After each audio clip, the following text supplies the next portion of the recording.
Did Pirate 101's ending in Valencia Part 2 feel rushed to you? Like it was forced, contrived, maybe a little bit out of nowhere? You're not wrong for thinking this. In fact, it was all of those things. Did you know that Pirate 101 originally had a completely different ending? However, it was scrapped. My name is Pluto, and this is going to be a little bit of a different video than you're probably used to.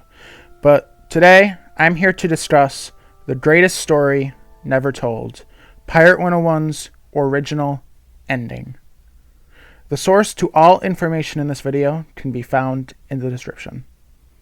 With that being said, let's pick up after we rescue Dispatchio in the Clockworks in Valencia 2.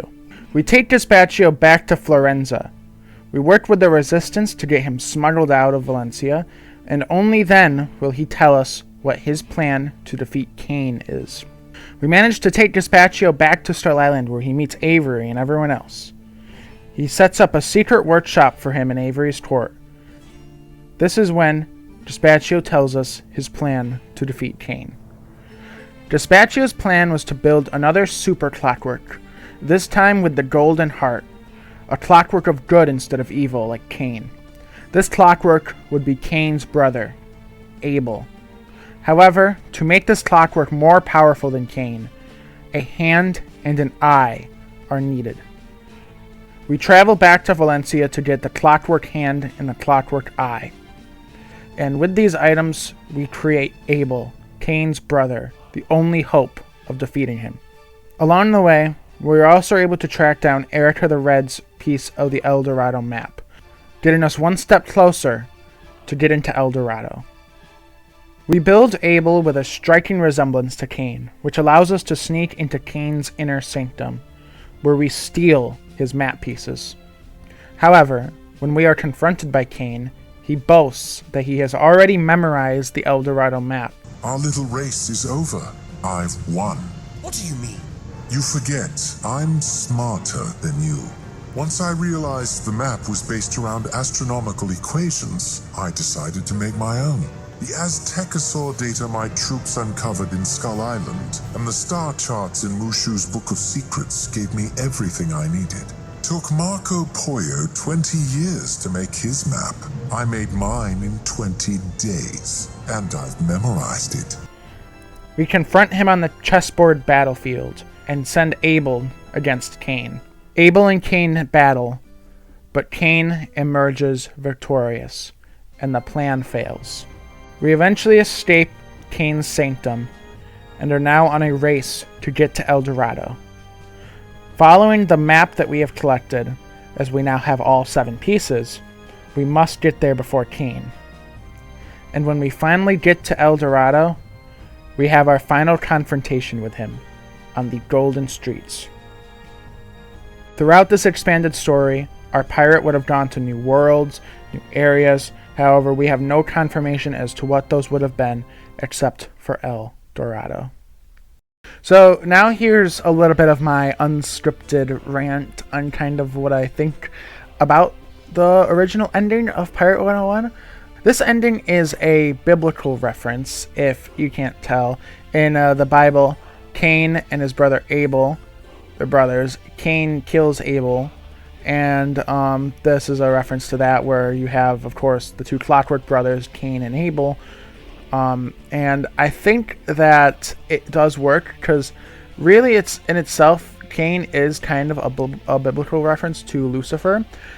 Cain was made for good. Well, not really for good. He was made for the good of Dispatchio, but then he betrays his creator.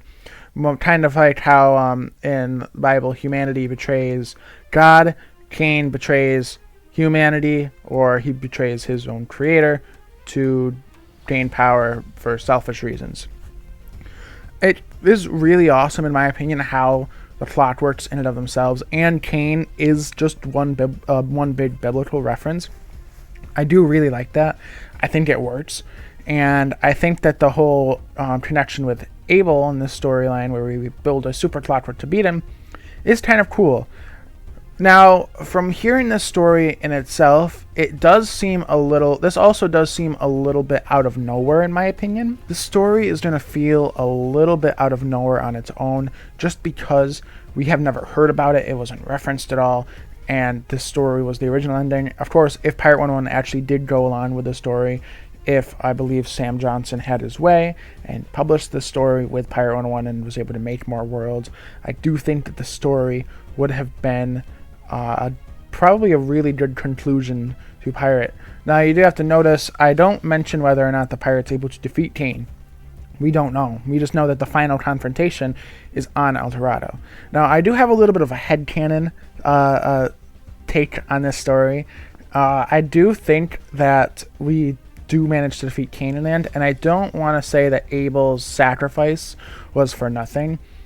We use Abel to attack Kane and damage him. Essentially, Abel is able to do enough damage to Kane so that we are able to defeat him finally.